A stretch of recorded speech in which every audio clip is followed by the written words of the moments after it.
Hello guys, welcome back to my channel. आज हमारे साथ हैं मिस्टर पलाश जैन, जिन्होंने ईसीजीसी पीओ 2021 में सिलेक्शन लिया था और अभी वो ईसीजीसी में एज अ पीओ वर्किंग है। तो आज हम उनके जितने भी इंटरव्यू एक्सपीरियंसेस हैं उनके बारे में यहाँ पर बात करेंगे, उनसे कुछ सीखेंगे। तो स्टार्ट करते हैं। Thank you so much mister Palash Jain and congratulation for your selection. Thank you so much. सबसे पहले स्टार्ट करते हैं आपके रिजल्ट फेज़ 1 के रिजल्ट से। जब आपका फेज़ 1 रिजल्ट आया था, तब आपका क्या रिजल्ट से क्या होप था आने से पहले? क्योंकि अभी रिजल्ट आने ही वाला है लोगों का, तो अभी थोड़ा बहुत ये चल रहा है लोगों के माइंड में। होप तो देखिए था बिकॉज मैंने खाया पेपर दिया तो अच्छे गए थे, but because there being so less seats, because ECC में टोटल 59 सीट्स वैकेंसीज थी लास्ट ईयर। तो I was feeling a bit nervous because obviously बात है, मतलब 28-30 सीटों में तो कोई भी ऐसा श्योर नहीं हो सकता कि नहीं मेरा हो ही जाएगा। बट हाँ, मतलब थोड़ा उम्मीद तो थी मुझे। तो जब रिजल्ट आया तो इट फेल्ट नाइस कि चलो I made it. Okay. Result के बाद से इंटरव्यू के लिए आपको कितना टाइम मिला प्रिपरेशन के लिए, और जनरली कितना मिलता है? जनरली आई थिंक 1 महीने से ज़्यादा नहीं मिलता, बट हम लोग को काफ़ी ज़्यादा टाइम मिला था। हमारा एग्ज़ाम जो था आई गेस 14 मार्च में हुआ था। मार्च या 14 मार्च मार्च। 14 मार्च हुआ था एंड इंटरव्यू हुआ अगस्त में। मेरा इंटरव्यू 23 अगस्त का था। तो काफ़ी टाइम उसके बीच में चला गया बिकॉज उस समय कोविड सेकेंड वेव चल रही थी, बट जनरली ऐसे 1 महीने से ज़्यादा नहीं लगता। तो वैसा वेन्यूज क्या थी, मतलब आपके एग्जाम्स इंटरव्यू सेंटर्स क्या क्या थे? आई थिंक 4 वेन्यूज थे: दिल्ली, मुंबई एंड कोलकाता एंड बैंगलोर। तो ओके। दिल्ली में सीपी में शांग्रीला होटल है, मुंबई में ट्राइडेंट था, और कोलकाता में शायद नोवोटेल था, और बैंगलोर का मेरे को याद नहीं है। एंड तो ये टाइमिंग्स क्या थी इंटरव्यू की? टाइमिंग में 2 शिफ्ट में थे। इन दोनों शिफ्ट में 10-10 लोग का इंटरव्यू रहता था। एक सेम पैनल था, एक ही पैनल था मतलब। और आई थिंक मॉर्निंग वाला started around 9:30, afternoon shift started around 2:30। Documents क्या क्या प्रिपेयर करके जाने हैं इंटरव्यू के लिए? डॉक्यूमेंट्स की वैसे तो लिस्ट आपको मिल जाएगी जो आपका उसमें एडमिट कार्ड आएगा जब। तो बाकी beforehand if I tell you, 10th 12th marksheet, आपका आधार कार्ड, फोटोग्राफ्स सबसे इम्पोर्टेंट है। आपका डब्ल्यू और कास्ट सर्टिफिकेट। सो गाइज, आप लोग देख सकते हो कि इसमें जो इसके बाद की जो वीडियो है, इसमें सर की वॉइस जो है वो क्लियर नहीं है, और आगे चल के जो भी वीडियो थी उसमें सर की वॉइस इतनी भी क्लियर नहीं आ रही थी कि उससे आपको कुछ समझ में आ पाता। इसलिए मैंने ये सोचा है कि जितनी भी सर ने जो चीज़ें बताई थी वो मैं आपको यहाँ पर मैं ही बता दूँगी। क्योंकि हुआ ये था कि जब हमने फर्स्ट टाइम इंटरव्यू लिया था, तो बाय मिस्टेक, मेरी मिस्टेक की वजह से ही जो है मतलब हम उसको वो रिकॉर्ड नहीं हो पाई। आई थॉट कि हाँ रिकॉर्ड हो रहा है, मैंने ऑन किया था रिकॉर्डिंग, बट वो रिकॉर्ड नहीं हो पाई। फिर मैंने जब सर को बताया कि सर ये रिकॉर्ड नहीं हुआ है, तो उन्होंने बोला कि ठीक है कोई बात नहीं, हम दोबारा कर लेंगे। तो जब हमने दोबारा रिकॉर्ड किया, दोबारा रिकॉर्ड करने के बाद जो है ये चीज़ फिर मैंने थोड़ा टाइम बाद देखी कि अरे ये इसमें तो मतलब वॉइस प्रॉब्लम है। जबकि ऐसा कुछ इंटरव्यू के टाइम पर नहीं था, ना ही सर की वॉइस में कोई प्रॉब्लम थी और ना ही नेटवर्क में कोई प्रॉब्लम थी। मुझे सारी आवाज़ बिल्कुल सुनाई दे रही थी और कोई नेटवर्क इशू भी नहीं हुआ था। तो आई डोंट नो ये कैसे हो गया, बट जो भी है सर जो भी था, सर का काफ़ी ज़्यादा एफर्ट इसमें लगा है। सर ने 2 बार इसमें इंटरव्यू दिया, और उसके बाद मैंने जब सर को ये वीडियो क्लिप दिखाई कि सर इस तरीके से हो रहा है, तो उन्होंने बोला कि ठीक है कोई बात नहीं, आप जो है अपने थ्रू भी मतलब जो भी मैंने बताया उसको आप अपने थ्रू भी बता सकते हो, हेल्प उससे भी हो जाएगी जितने भी कैंडिडेट्स हैं उनकी। तो सबसे पहले तो मैं सर का थैंक यू बोलना चाहूँगी कि उन्होंने इतनी ज़्यादा हेल्प की और इतना ज़्यादा एफर्ट्स मतलब यहाँ पर लगाए, जबकि उनका कोई यहाँ पर बेनिफिट नहीं है। उन्होंने हमें बताने के लिए इतना सब कुछ किया, और मैं दोबारा उसको उनसे बोल नहीं सकती थी रिकॉर्ड करने के लिए, क्योंकि आई डोंट नो कि आगे जाके वो इंटरव्यू कैसा रहता, उसमें कोई ग्लिच आ जाता तो फिर से सर का एफर्ट वेस्ट हो जाता। तो बेसिकली हमें जो है नॉलेज चाहिए थी, नॉलेज सर के थ्रू हमें मिल गई है। तो मैं सबसे पहले तो सर को थैंक यू बोलना चाहूँगी कि सर ने इतना ज़्यादा मतलब अपना हेल्प की हमारी, और अपना एक्सपीरियंस यहाँ पर हमारे साथ शेयर किया। ठीक है, तो चलिए अब स्टार्ट करते थे। जो जो चीज़ें यहाँ पर मतलब रह गई हैं उनको स्टार्ट कर लेते हैं। ठीक है, तो हम बात कर रहे थे डॉक्यूमेंट्स की।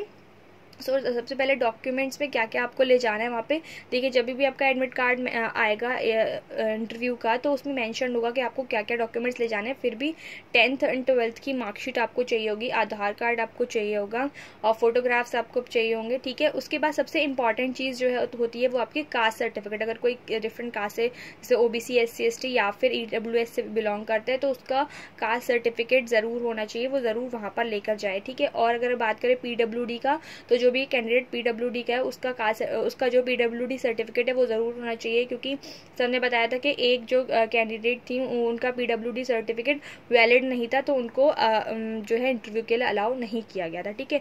और तीसरा सबसे इंपॉर्टेंट चीज़ है NOC, ठीक है। जो भी वर्किंग हैं उनको NOC जो आपका ले जाना ज़रूरी है। बिना NOC के आपको शायद वहाँ पर इंटरव्यू ना देने दें, ठीक है। तो जब सर ने वहाँ पर इंटरव्यू दिया था, तो सर उससे पहले कैनरा बैंक में मतलब उन्होंने कैनरा बैंक में एज अ PO ज्वाइन किया था। तो जब फॉर्म फिलअप हुआ था स्टार्टिंग में, तब सर उसमें कैनरा बैंक में जॉब नहीं कर रहे थे, तो उस टाइम पर उन्होंने फिल नहीं किया था, तो उन्होंने NOC की ज़रूरत नहीं पड़ी, ठीक है। अब हम बात कर लेते हैं कि आपका ड्रेस कोड क्या होना चाहिए, किस तरीके से आपको वहाँ पर अपीयर होना है। तो ड्रेस कोड देखिए, बॉयज़ के लिए shirt pant, formal shirt pants होनी चाहिए, प्लस टाई, जो कि एक मस्ट है, टाई आपको लगा के ज़रूर जानी है।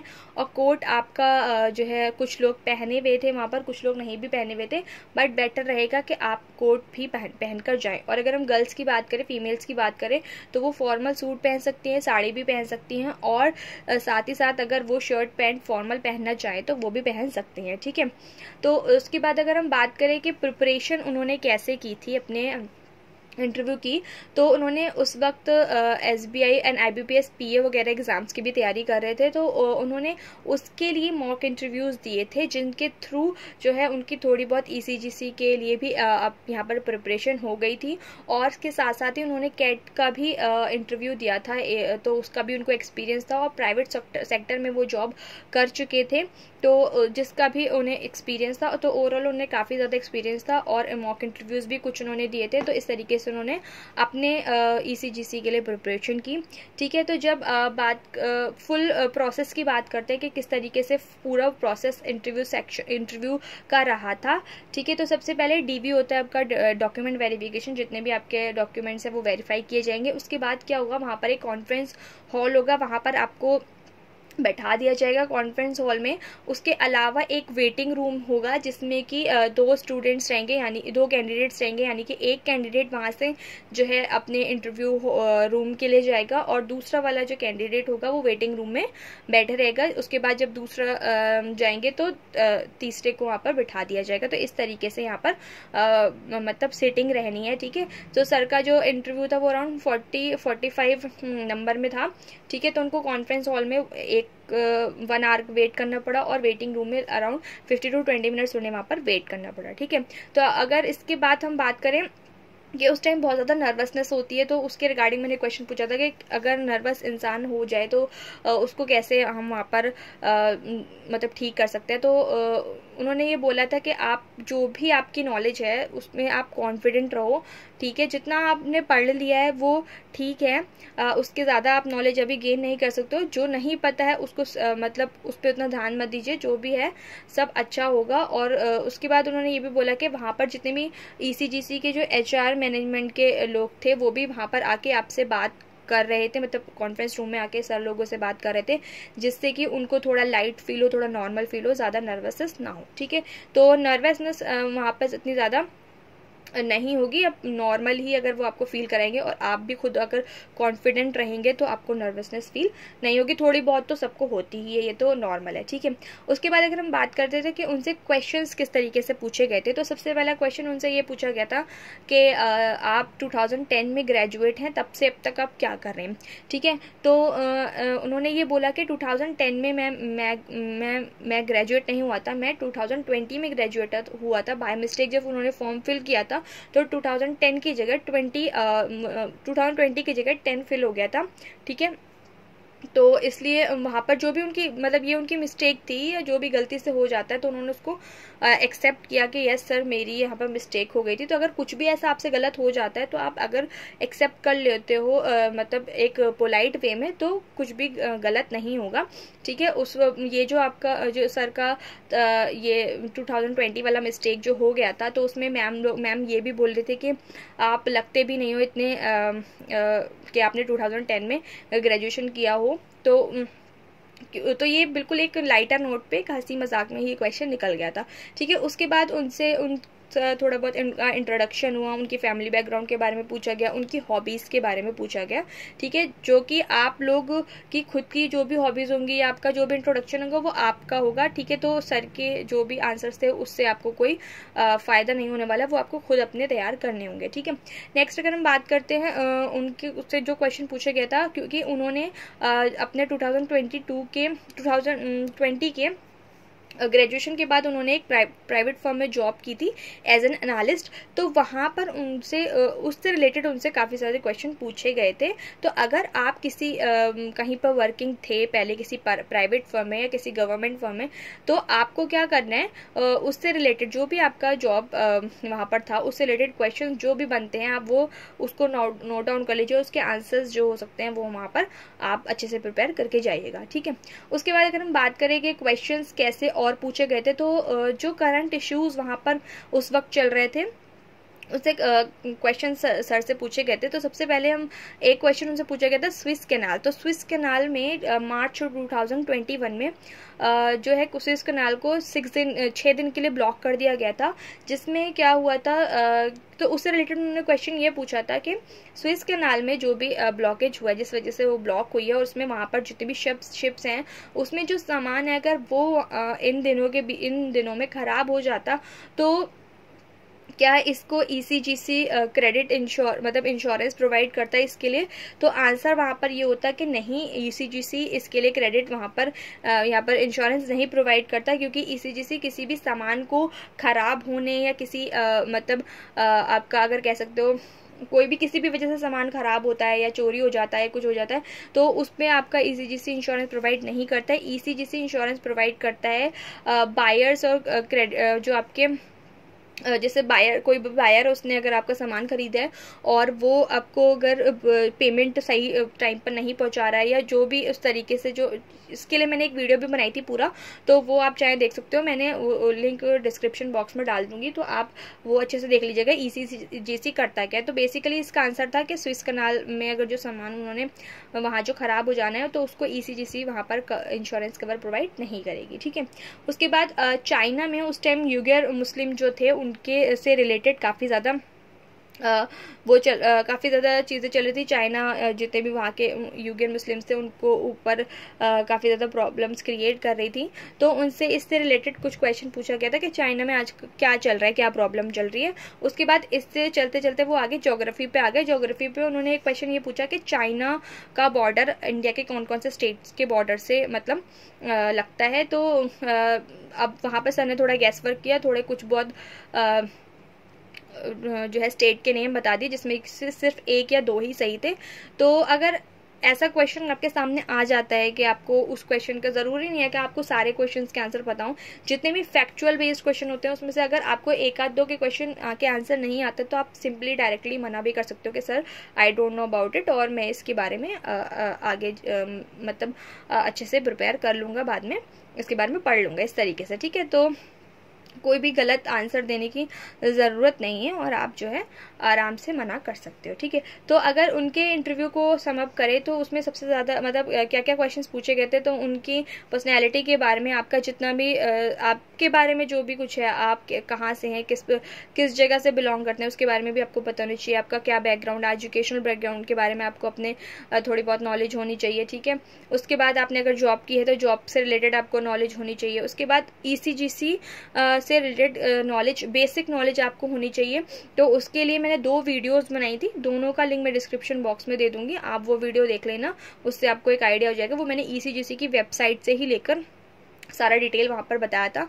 और लास्ट आपका करंट इश्यूज़, जितने भी करंट इश्यूज़ अगर चल रहे हैं इस वक्त में तो उनसे रिलेटेड आपको जो है क्वेश्चन तैयार करके जाने चाहिए। जैसे कि अभी हाल ही में अग्निवीर से रिलेटेड क्वेश्चन आपसे पूछा जा सकता है, आपका ओपिनियन वहाँ पे मांगा जा सकता है, तो उसका एक अच्छा सा मतलब एक आंसर तैयार करके जाइएगा, ठीक है। उसके बाद अगर हम बात करें कि एज अ बिगिनर या फिर अगर आपका सिलेक्शन फेज़ 1 में हो जाता है तो आपको क्या करना चाहिए।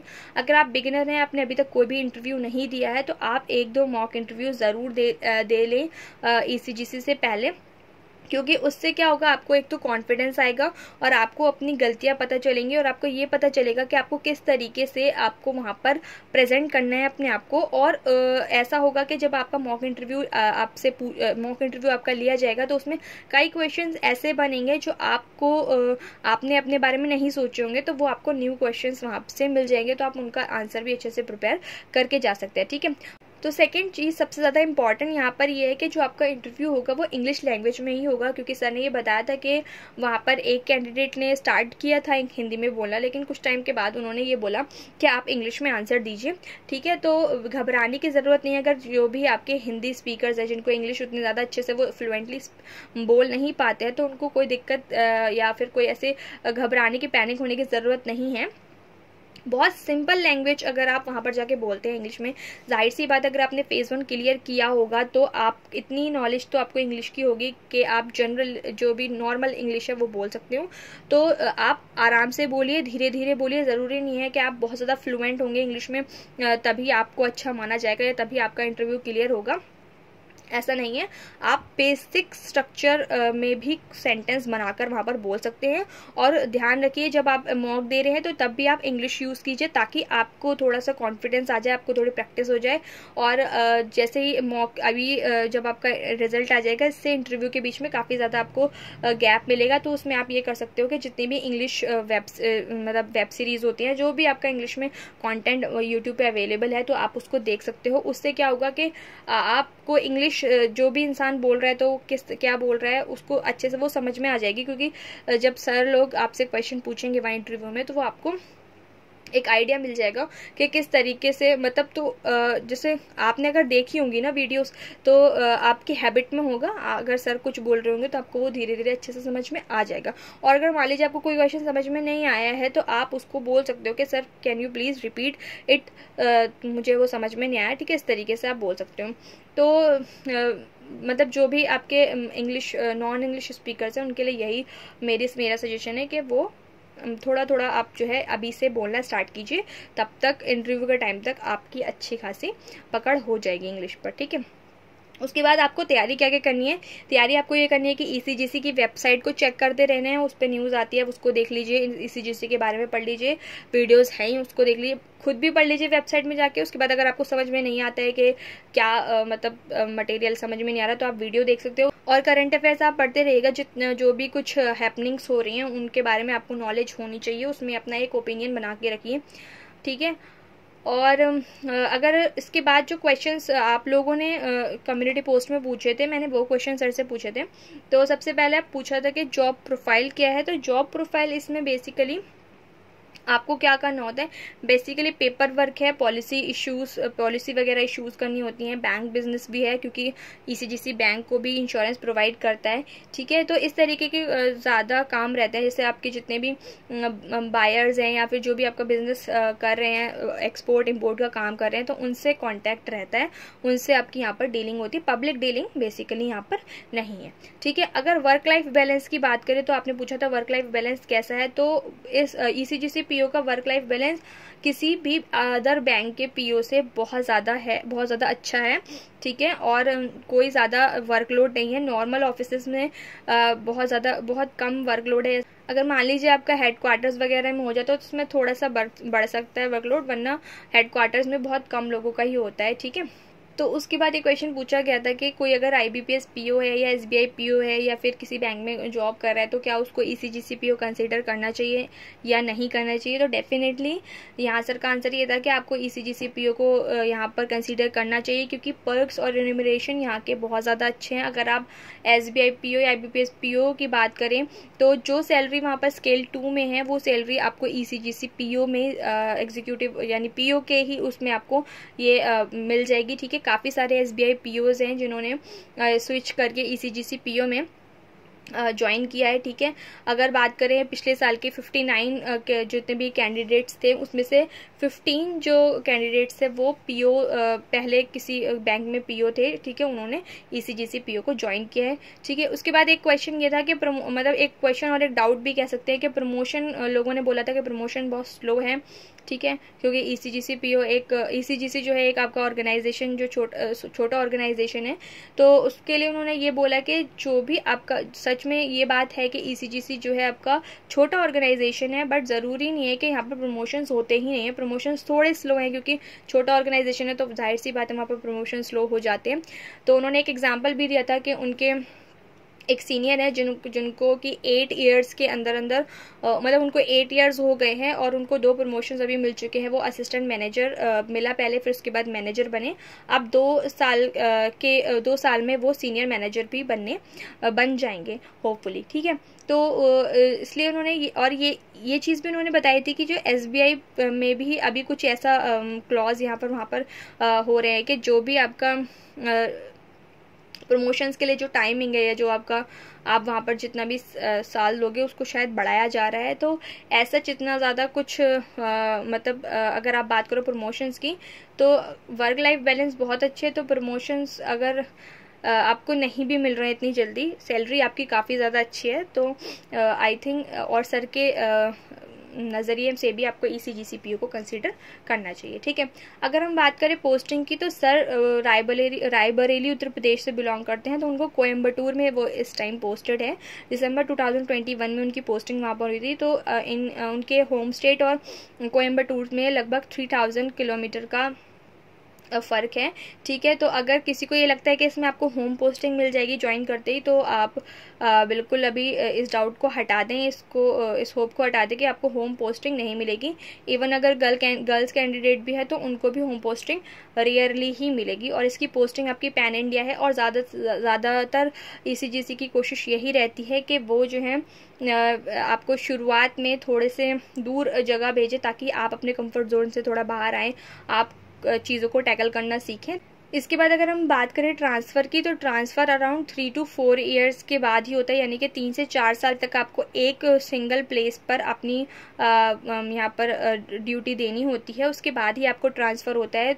तो एक क्वेश्चन मैंने पूछा था कि ट्रांसफ़र के बाद क्या हमें होम स्टेट मिल सकता है, तो सर ने बोला कि हाँ मिल सकता है। अगर आप जैसे ट्रांसफ़र के अगर आपको ट्रांसफ़र करवाना है और आपकी कोई जेन्युइन प्रॉब्लम है तो आप रिक्वेस्ट कर सकते हो, वहाँ पर अप्लाई कर सकते हो ट्रांसफ़र के लिए, होम स्टेट के लिए। तो अगर ऐसा वहाँ पर उनको जो भी प्रोसेस रहेगा तो मिल सकता है, नॉट श्योर। ठीक है, इसके बाद अगर हम अकोमोडेशन और HRA की बात कर लें तो अकोमोडेशन के लिए फ्लैट्स ECGC के होते हैं कुछ, तो अगर वो खाली रहते हैं तो आपको वो फ्लैट्स मिल जाएंगे, और अगर नहीं मिलते तो आपको ECGC लीज्ड अकोमोडेशन प्रोवाइड करता है, जो भी उसका क्राइटेरिया रहता है उसके बेसिस पर।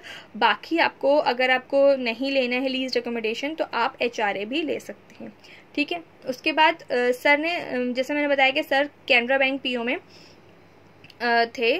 ठीक है, उन्होंने कैनरा बैंक PO को 2021 में ही ज्वाइन किया था, तो उन्होंने फिर ECGC PO में स्विच क्यों किया, तो उसका रीज़न मैंने उनसे पूछा था। तो जाहिर सी बात है कि एक तो सैलरी काफ़ी अच्छी है, पर्क्स काफ़ी अच्छे हैं, वर्क लाइफ बैलेंस काफ़ी अच्छा है, और ECGC जो है एक नीश सेक्टर है। ठीक है, एक स्पेशलाइज सेक्टर है एक्सपोर्ट इम्पोर्ट के एरिया में, तो उनको मतलब ये ज़्यादा फैसिनेट किया कि उनको इस चीज़ के बारे में ज़्यादा अच्छे से नॉलेज हो पाएगी, और इकोनॉमिक रिलेशंस जो हमारे अदर कंट्रीज़ के साथ हैं उसके बारे में उनको नॉलेज यहाँ पर मिलेगी।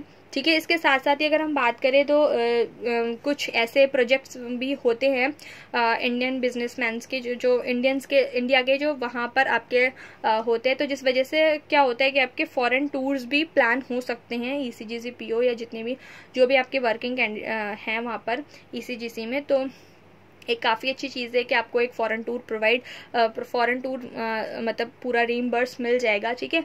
लेकिन एक क्वेश्चन था कि क्या फ़ॉरेन पोस्टिंग होती है तो ECGC में, तो कोई भी फ़ॉरेन पोस्टिंग ECGC में नहीं होती। ECGC का कोई भी मतलब एक परमानेंट ऑफिस वहाँ पर नहीं है। जो भी ECGC का ऑफिस वहाँ पर है उसमें सारे जितने भी लोग हैं वो कॉन्ट्रैक्चुअल बेसिस पे जॉब करते हैं और वो वहाँ पर जितने भी बायर्स की जो भी इंफॉर्मेशन है वो प्रोवाइड करते हैं।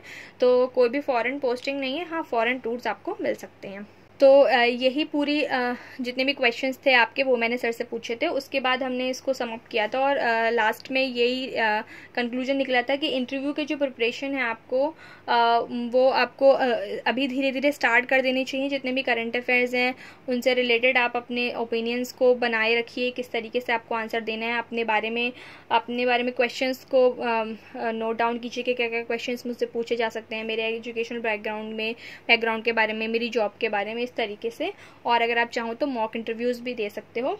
तो ओवरऑल इंटरव्यू यहीं पर ख़त्म हो गया था। इसके बाद अगर आपको कोई भी डाउट रह गया है, कोई भी आपका क्वेश्चन है जो इसमें कवर नहीं हुआ है, वो आप कमेंट बॉक्स में पूछ सकते हो। सर पर्सनली उस कमेंट का आंसर कर देंगे, आपको जो भी क्वेश्चन होगा उसका आंसर कर देंगे, ठीक है। आई होप आपको सर का और मेरा ये एफर्ट पसंद आया होगा और आपको ECGC के इंटरव्यू के बारे में काफ़ी ज़्यादा नॉलेज यहाँ पर मिल गई होगी। Thank you and all the best for your result and all the best for your interview. Bye.